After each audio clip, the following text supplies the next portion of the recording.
Hello everyone, my name is Flavia and today I'd like to know what you do when a client or colleague brings up an unpleasant topic.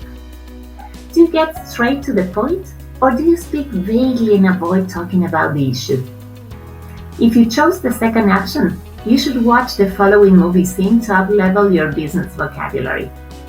Michael, this has been fun. Now, why don't you stop beating around the bush and tell me what's going on?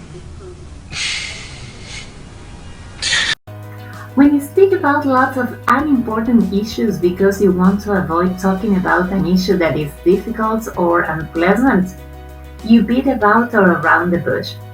For example, I asked my boss for a pay raise, but he just beat about the bush. I hope you enjoyed this video, and if you liked it, please share it. Thank you for watching.